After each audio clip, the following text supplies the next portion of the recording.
गणेशाय नमः। श्री गुरुचरण कमलेभ्यो नमः। ध्येयं सदा परिभवग्नमभीष्टदोहम्। तीर्थास्पदं शिवविरिञ्चिन्त्यं शरण्यं। भूतार्थिं प्रणतपालभवाब्धिपूतं। वन्दे महापुरुषते चरणारविन्दम्।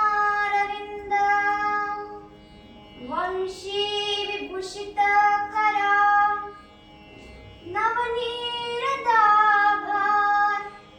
पीताम्बरादरुणबिम्ब फलान्धरोष्टात्।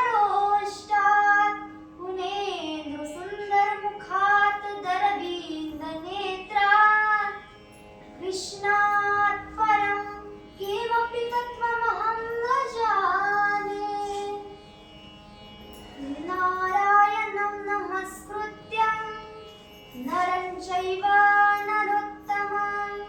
देवीं सरस्वतीं व्यासं ततो जयमुदीरयेत्। सीतानाथसमारम्भा श्रीरामानन्दानि मध्यमा। अस्मदाचार्यपर्यन्तं वन्दे गुरुपरम्परा। गौराङ्गं रसमयित्यं रसाचार्यं रसोत्सुकं। श्रीरामहर्षणदेवाख्यं सद्गुरुं प्रणमाम्यहम्। योऽन्तः प्रविश्य मम वाचमिमां प्रसूप्तां। सञ्जीवयत्यखिलशक्तिधरस्वधाम्ना। अन्यांश्च हस्तचरणश्रवणत्वगाधीन् प्राणान्नमो भगवते पुरुषाय तुभ्यं। जय जय श्री राधारमण। जय जय नवल किशोर। जय गोपी चित्तचोर प्रभु। जय जय माखन चोर। श्री राधा जी मेरी स्वामिनी। मैं राधे जी को दाम। जन्म जन्म मोहे दीजिए वृंदावन को वास।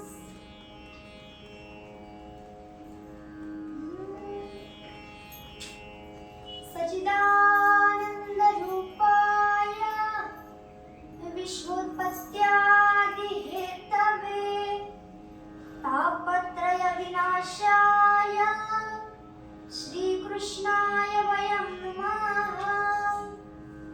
जगाची उत्पत्ती, स्थिती आणि विनाश ज्यांच्यामुळे होतो, तसेच आध्यात्मिक, आधिदैविक आणि आधिभौतिक असे तीनही ताप जे नाहीसे करतात, त्या सच्चिदानंद भगवान परमात्म्याची आम्ही स्तुती करतो.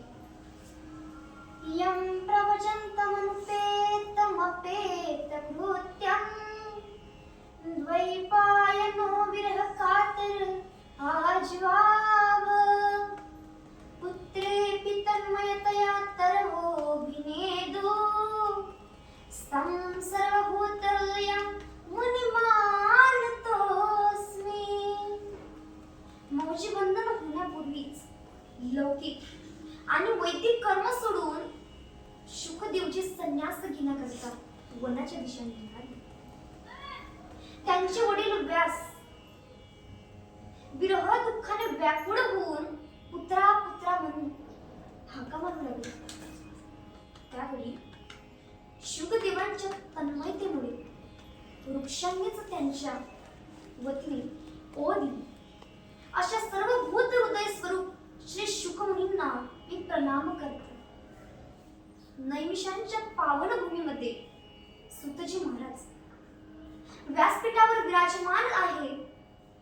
शौनकादी 88,000 ऋषींच्या उपस्थितीमध्ये हा यज्ञ आरंभला आहे. भागवत कथामृताचे पान करण्याची कुशल असणाऱ्या मुनीवर शौनकांनी नैमिष रंगण्यात असणाऱ्या बसलेल्या महाबुद्धिमान सुतांच्या नमस्कार करून म्हणले, नैमिषे सुतमासेना मभिवाद्य महामती कथामृत रसास्वाद कुशला शौनको ब्रवीत. सुतजी महाराज वयाने लहान आहे आणि शौनकजी महाराज वयाने मोठे आहेत. हे विशेष आहे कारण शौनकजी परमकुशल आहे आणि शुद्धजी हे महामती आहे. आता मती म्हणजे बुद्धी. बुद्धीचे 4 प्रकार पडतात: कुमती, सुमती, कुमती, मंदमती आणि महामती. आता सुमतीचा जर विचार केला तर स्वतःच्या उदाराचा जो विचार करते तिला सुमती म्हणतात. आपली आपल करा सोडवाना संसार बंधन तोडावेनी. दुसऱ्यांच्या वाईटाचा विचार करते तिला कुमती म्हणतात. मंदमती, आपलं वाईट झालं तरी चालेल पण तो दुसऱ्याचं सुद्धा वाईटच झालं पाहिजे अशी असणारी मंदमती. खूप खाली एकाच लेवलमध्ये. महामती, महामती, आपलं वाईट झालं तरी चालेल पण दुसऱ्याचं भलंच झालं पाहिजे, चांगलं झालं पाहिजे असा विचार करणारी महामती. अशा महामती असणाऱ्या सुतजींना नमन करून शौनकजी प्रश्न विचारतात.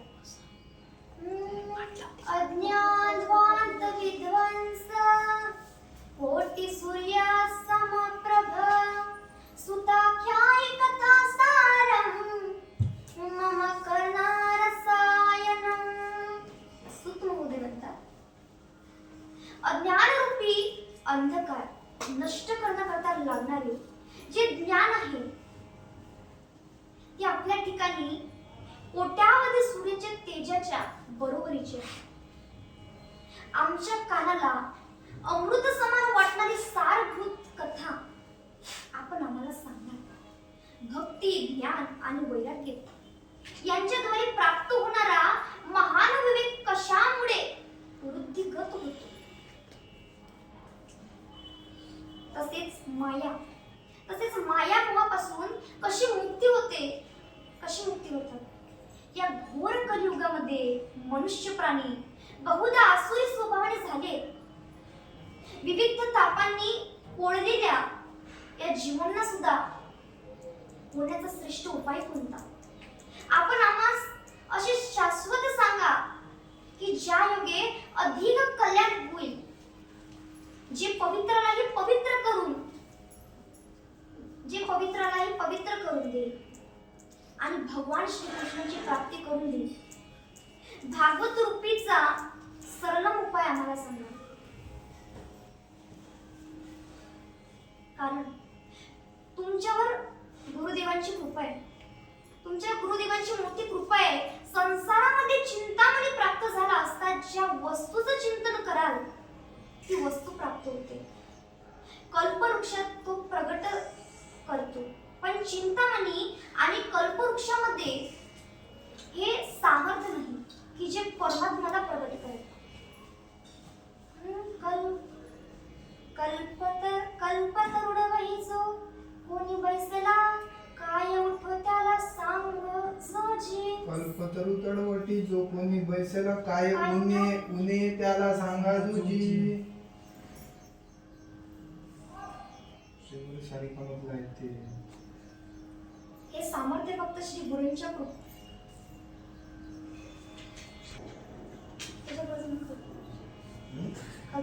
कृपेमाई छायेमध्ये नित्य प्राप्त आहे. योगांनाही दुर्लभ असणारा वैकुंठ धाम सत्यगुरु राय कृपा मज केली. सत्यगुरु राय कृपेने प्राप्त झाली. चिंतामणी लोक सुखम सुरद्रू स्वर्ग संपदम प्रयच्छति गुरु प्रीतो वैकुंठा योगी दुर्लभम. सुतजी म्हणाले, शौनक महोदय, तुमच्या हृदयात भागवत प्रेम आहे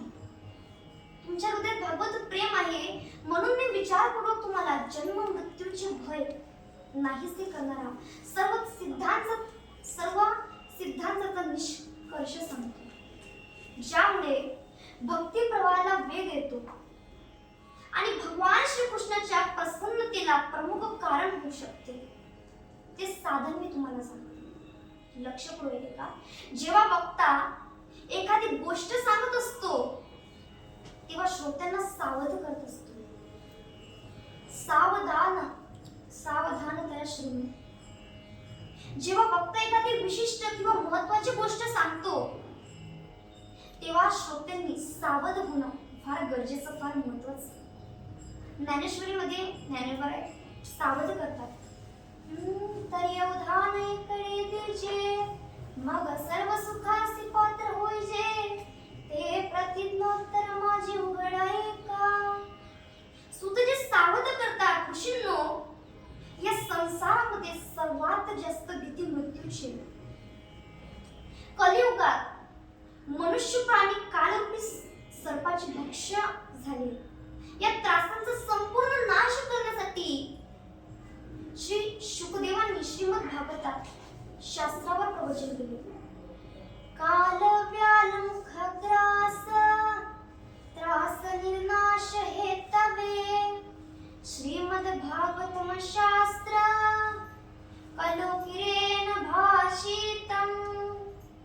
सुखदेवजी महाराज जगाच्या कल्याणासाठी भागवत रूपी मधुर फळ प्रदान करतात. ते फळ त्यांना आश्चर्य परंपरेने त्यांना मिळालं. तेच त्यांनी जगत उद्धारासाठी दिलं.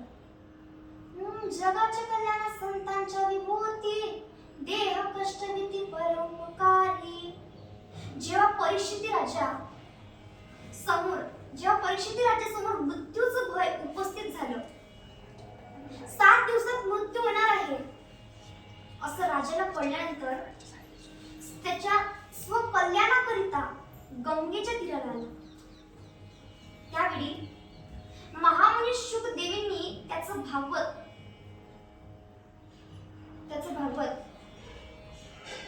संहितेद्वारा परीक्षिती राजाला भयमुक्त करून, अर्थात ज्ञानरूपी गंगेद्वारा राजाला शांत केले